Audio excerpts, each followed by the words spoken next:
Hello friends, petrol में ethanol की blending 20% तो आ चुकी थी। कुछ जगह से तो ये भी रिपोर्ट आ रही है कि ब्लेंडिंग शुरू हो गई है 20% से ऊपर वाली। लेकिन मार्केट में गाड़ियां जो अभी तक बिक रही हैं वो E20 वाली ही बिक रही हैं। लोगों के मन में कंफ्यूजन है जो गाड़ी खरीदने जा रहे हैं कि क्या अभी ये E20 वाली गाड़ी हम खरीदें या फिर वेट करें आने वाली टेक्नोलॉजी का। ऐसे ही कंफ्यूजन के साथ जयेश ध्यानी जी ने हल्द्वानी से लिखा है।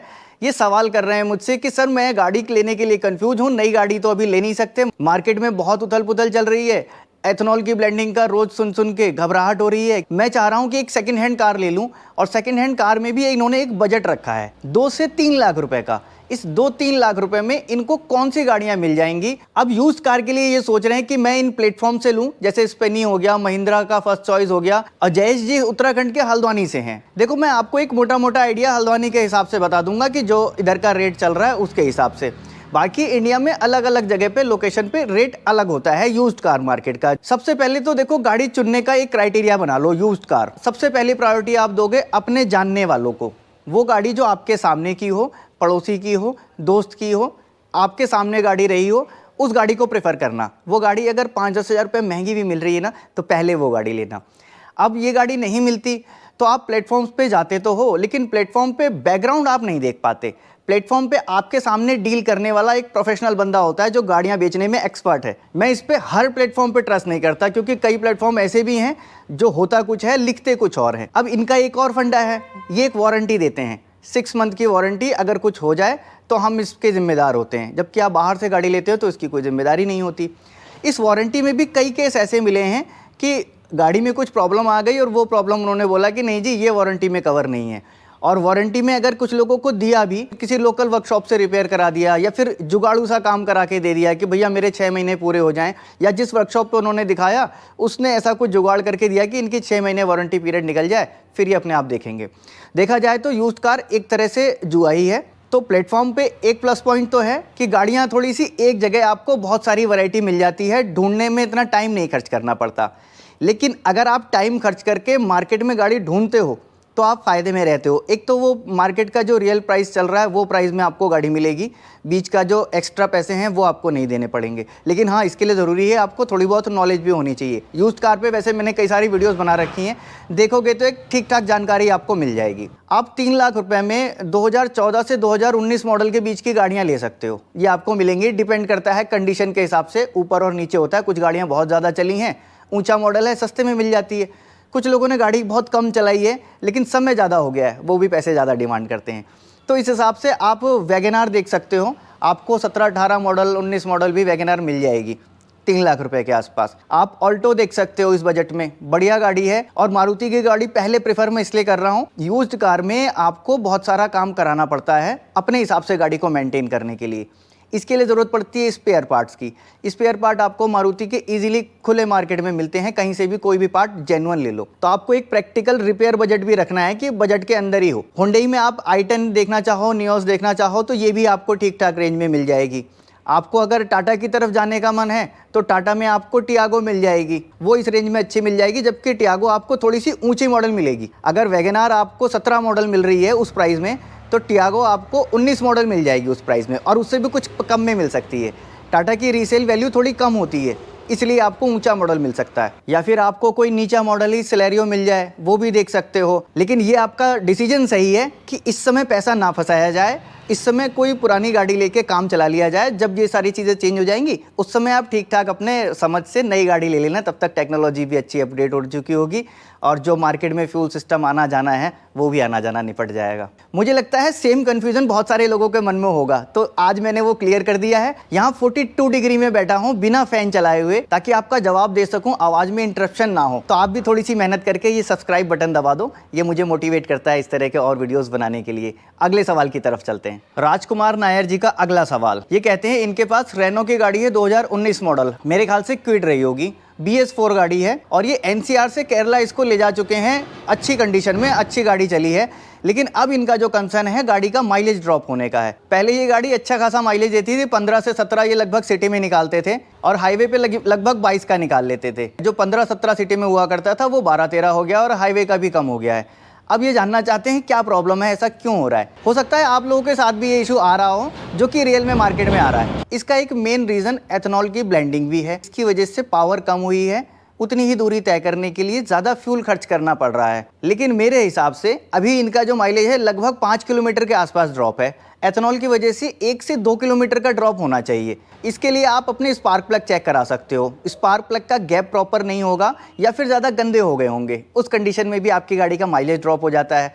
थ्रॉटल बॉडी अगर ख़राब है, ख़राब से मतलब गंदी है, तब भी आपका माइलेज ड्रॉप होता है।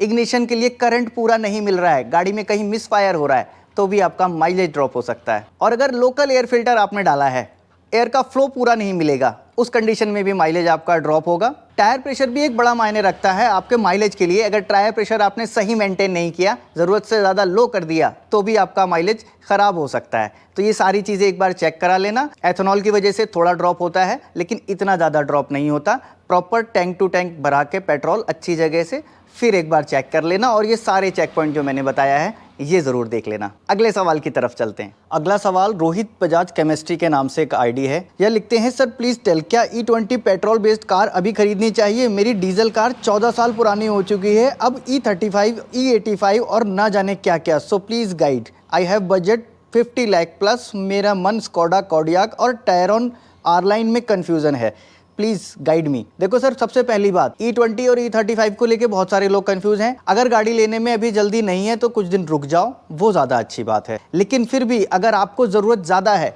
तब आप क्या करोगे? आपका बजट अच्छा खासा है, 50 लाख रुपए। देखो 50 लाख रुपए जो बजट रखता है, उसको E35 और E85 से इतना ज़्यादा फ़र्क नहीं पड़ना चाहिए। लेकिन इसका एक दूसरा पहलू भी है जो हर कोई नहीं देखता। भले बजट 50 लाख हो किसी का या 1 करोड़ हो, एक एक रुपया बड़ी मेहनत से कमाया जाता है, और कोई भी चाहता है कि मेरे को एक एक रुपये की वैल्यू मिले।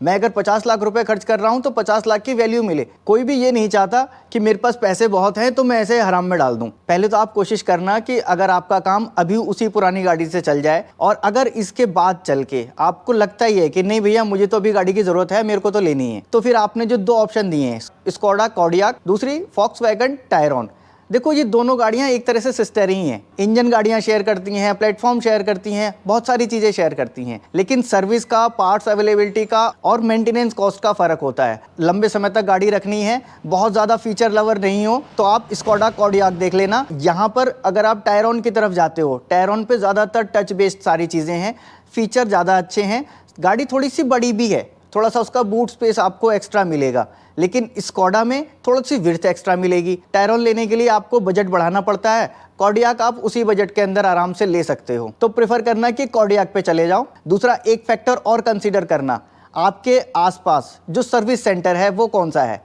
अब अगले सवाल की तरफ चलते हैं। संदीप जी का अगला सवाल है, ये लिखते हैं, नमस्ते सर, एक सजेशन चाहिए, मुझे न्यू कार खरीदनी है, मेरी हाईवे रनिंग 80% है, साल में करीब 11 से 12 हज़ार किलोमीटर चलता हूँ, हम हस्बैंड वाइफ दोनों ही गवर्नमेंट जॉब में हैं, ऐसी गाड़ी बताइए जो सेफ्टी में फुल ऑन हो और ठीक माइलेज निकाल दे और रिकॉल वैल्यू यानी कि रीसेल वैल्यू भी अच्छी मिल जाए। मैं CSD से गाड़ी लूँगा और 5 साल तक सेल नहीं कर सकता। हमें 2 गाड़ी देखी हैं, ब्रेजा CNG और न्यू सेल्टोस। मेरी वाइफ कह रही है कि सेल्टोस ले लो, मैं कह रहा हूँ ब्रेजा ले लो, या फिर हाई राइडर टोयोटा, कुछ पैसे भी सेव होंगे सर। तीनों गाड़ियों की बुकिंग कर रखी है बट ले नहीं पा रहे हैं सर, आप ही कुछ सजेस्ट कर दीजिए। एक्चुअल में CSD में भी कुछ सिलेक्शन होता है, CSD से अगर आप डिस्काउंट ले रहे हो तो ये गाड़ी ले सकते हो, ये नहीं ले सकते हो, इतने सीसी की, इतने सिलेंडर, ये सारा क्राइटेरिया होता है।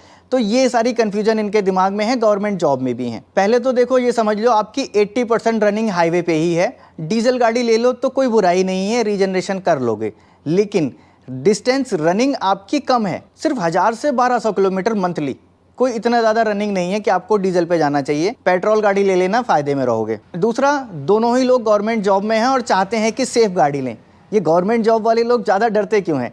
देखो, मन में आप एक चीज़ बिठा लो, आप सेफ गाड़ी से नहीं होगे, आप सेफ ड्राइविंग से होगे। डिफेंसिव ड्राइविंग के पैटर्न अपनाओ, आप खुद सुरक्षित रहोगे। गाड़ी की सेफ्टी तो उनको भी नहीं बचा पाई जो सबसे सेफेस्ट कार में बैठे थे। तो आप ये अंदाज़ा लगा लो, आपके डर का कोई और फ़ायदा ना उठाए, आप ठीक ठाक रिलायबल गाड़ी लो। साथ में रीसेल वैल्यू भी चाहिए। आपने जो ब्रेजा सेलेक्ट की है, ब्रेजा की रीसेल वैल्यू ज़्यादा मिलेगी आपको सेल्टोस से, लेकिन आपको फील ज़्यादा सेल्टोस में मिलेगा। सेल्टोस आपको CSD से पेट्रोल मॉडल मिल रही है, कोई दिक्कत नहीं है, पेट्रोल चला लोगे, इसमें कोई दिक्कत वाली बात नहीं है। सेल्टोस आपको थोड़ी बड़ी मिल रही है, ब्रेजा का फील, सेल्टोस का फील दोनों ही अलग हैं। और दूसरा, आप हाई राइडर की तरफ सोच रहे हो, Toyota Hyryder Grand Vitara का ही एक रूप है। हाँ, यहाँ पे थोड़ी सी आपको फील अलग मिलती है, क्वालिटी थोड़ी सी प्लस मिलती है ग्रैंड विटारा से, लेकिन प्लेटफॉर्म सेम है, इंजन सेम है। आप सेल्टोस वाला सेगमेंट ले रहे हो, बड़ी गाड़ी, ठीक है। अब उस बड़ी गाड़ी में आप सेल्टोस को रखो और उसी स्पेस में आप हाई राइडर को रखो, तो आप ये पाओगे कि हाई राइडर में जो आगे का बोनट है वो ज़्यादा यूज़ किया गया है, वो उनका आगे का फ्यूचर प्लान है, कुछ जगह एक्स्ट्रा छोड़ी गई है, लेकिन लेंथ पूरी नापी है बराबर। आप तो बाहर से देख रहे हो कि भाई बाहर से बड़ी गाड़ी है, अंदर से केबिन का स्पेस कम है। सेल्टोस में केबिन का स्पेस ज़्यादा है। इन्होंने अपना फ्यूचर में हाइब्रिड लेके आएंगे, उसके लिए इंजन में स्पेस छोड़ रखा है, लेकिन वो स्पेस आप यूटिलाइज नहीं कर पाते। आपको क्या ज़रूरत उसकी? ऑन पेपर आप देखोगे तो ऑन पेपर आपको यही दिखाएगा, भाई इसकी भी लेंथ इतनी है, इसकी भी लेंथ इतनी है, क्या फ़र्क पड़ता है, यही ले लो। दूसरा, आप सीएनजी गाड़ी चुन रहे हो, तो मुझे लगता है अगर बच्चों के साथ ट्रैवल करते हो और रनिंग इतनी कम है तो सीएनजी लेने में कोई भलाई नहीं है। सीएनजी के लिए 1.5-2 लाख रुपए एक्स्ट्रा आपको देने पड़ते हैं। दूसरा, साथ में सीएनजी का एक एक्स्ट्रा मेंटेनेंस भी जुड़ जाता है। सीएनजी के लिए आपको स्पेस से भी कॉम्प्रोमाइज़ करना पड़ता है। सेल्टोस में आपको प्रॉब्लम ये मिलेगी, इसके पार्ट्स के लिए थोड़ी सी माथापच्ची करनी पड़ती है, ये लोग पार्ट्स बाहर मार्केट में नहीं देते।